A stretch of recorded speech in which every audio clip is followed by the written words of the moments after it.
Hi, hello mga channel. I am Prof. Bunny and welcome sa ating online classroom tutorial. So this is the part 3 ng ating basic series na ating C++ programming. So today, ang i-discuss natin na tungkol sa variable. So paano ba natin i-declare? Pero bagong lahat, nais ko muna magpapasalamat sa lahat ng mga viewers, lahat ng mga nag-likes and shares, and lalong-lalo na sa mga nag-subscribe. You are the part of my success on my YouTube channel. Okay? Shoutout ko lahat ng student ng Systems Plus Computer College. Okay? So, let's get started. Okay, so ang topic natin ngayon, ito yung part 4 ng ating series tutorial about sa C++ programming. Okay, so ngayon, ang pag-uusapan natin ay tungkol sa tinatawag natin, paano ba mag-declare ng maraming variable. Okay, so tandaan nyo to guys, to declare more than one variable of the same type. So dito gagamit tayo ng tinatawag natin na comma para ma-separate natin yung variable. Like for example, x comma y comma plus z comma. Okay.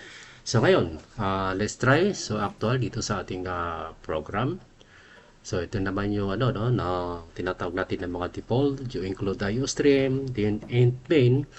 Between dito sa curly braces, so dito tayo maglalagay ng ating variable. So int, okay, so nasa na siya. Okay, so balik tayo. Okay, so int, okay, so for example, yung x is equals to 10. Okay, so gaya na sabi ko nila, dapat i-separate natin using the comma. Then y is equals to 20. Okay, separated also with the comma.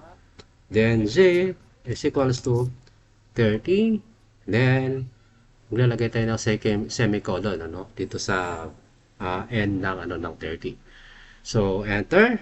So siyempre gagamit tayo ng cout para may display natin yung ating output. So dito double smaller than dito i-add natin yung mga tinatawag natin na mga variables. So x plus y plus z followed by the semicolon.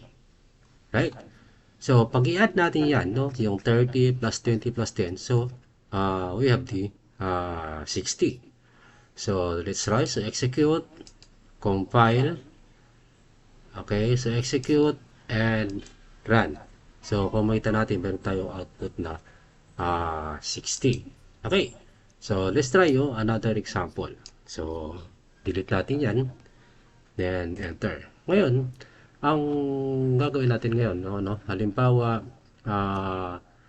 paano tayo maglagay ulit ng declared multiple variable. So lalagay natin ng comment siya para mas padali natin siya ma-distinguish kung ano ba yung gagawin natin. So declare, okay, so declare multiple variables. Okay, so variables, then enter. So maglalagay tayo ng, for example, int a. So int a equals to 20. And tayo with the semicolon, then enter.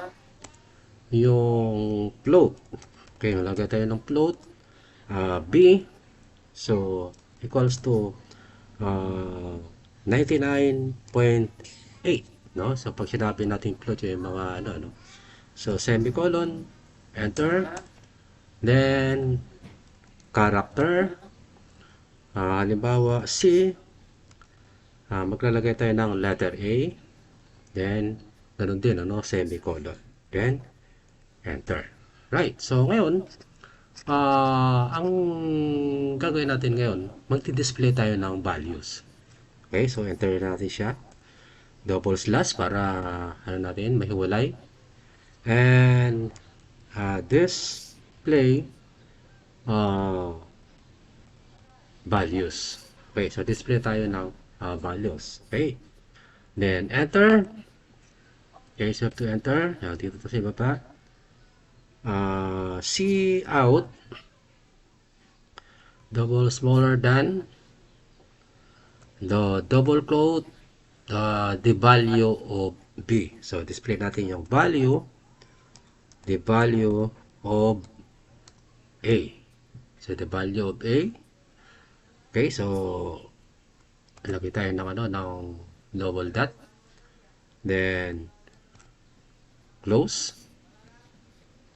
Okay, so maglalagay tayo ng double less than. So letter A, yung value natin, and again double less than, then and L followed by the semicolon. So ito yung yung para sa modifies natin yung value ng A. Okay. So this time ang gagawin natin guys, copy paste na lang siya, no? Okay, so copy.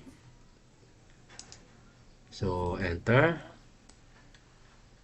Okay, so paste, enter. Paste na natin ulit. So dito babaguhin mo na lang yung yung letter A. Gawin natin siyang letter B. Okay, yung sa ilalim. Okay. Letter C. Okay, so ganun din dito, no? So A, ito yung B, and ito naman yung C. Okay, so after ma-display natin yung values, okay, so enter tayo. Ang gagawin natin, i-modify natin siya. Okay, so again, double slash, modify, modo. So modify values. Okay, so enter natin. So dito sa modify values, yung A equals to halimbawa 12. Okay, so followed by the semicolon. Enter. Yung B is equals to 13, semicolon. And yung B, ang gawin natin sa B halimbawa, it is float, Okay. Ang gawin natin siya ng 1.33. Okay, then again, yung C, so equals to, ang gawin natin sa C, is equals, halangin natin siya ng B. Okay, so again, naman yung semicolon. Okay, so ngayon, i-display natin yung modified value. So enter mo lang siya. So again, double slash, display modified values. Okay, so yun yung gagawin natin. So display natin yung modified values. So again, so display natin yung modified values. Small letter lang. So display modified. So modified values. Then again, enter. So paano pa natin siya i-display? C out,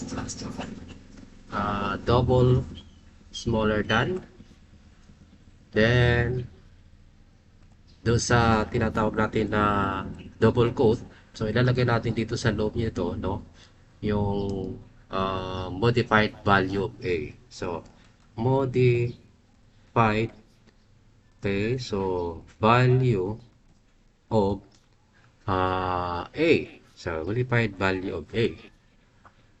Okay, then sa dulo dyan, okay, so modified value of A, double less than, then A, so double less than, okay,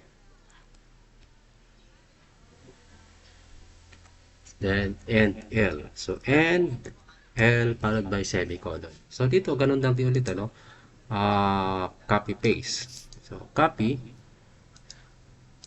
O, enter mo lang siya, Control V.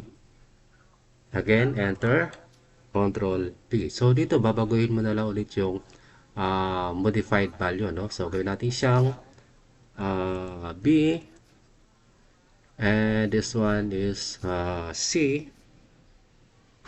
Okay, so same din dito, no? A, B.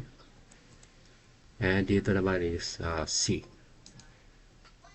Okay, so almost complete na, di ba? So dito maglalagay tayo ng ng return 0. So nandiyan na siya. Okay.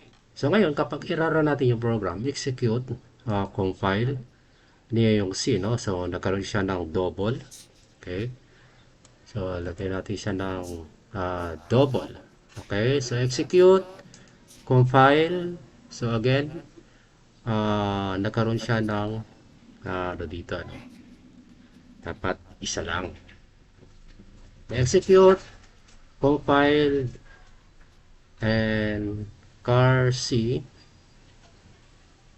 So, bakit nagkaroon tayo ng car C? Nagkaroon tayo ng wala siyang no? Wala pala siyang equal sign. Okay. So, kapag in-execute natin ulit yan, execute, compile, then execute, run. Okay? So, kung makita natin yung value of A is 20, value of B is 99.9, value of C is A, yung modified value is 12, then 1.3, yung modified value of C is B. So, ganun kasimple lang guys, no? Yung pag-declare ng multiple variable. So, dito, no? So, i-declare natin siya.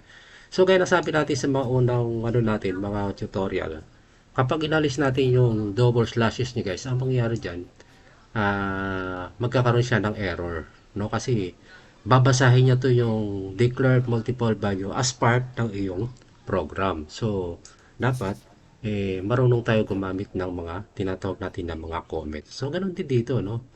Pag tinanggal natin yan, so simple lang din, magkaroon siya ng error. Okay? So simple lang, marunong tayo gumamit ng single comment tsaka yung double comment. Okay? So that's all guys. Ganun na kasimple yung ating part 4. Thank you for watching. See you on my next tutorial sa ating part 5 C++ programming. Okay? So thank you and see you on my next tutorial. So bye-bye.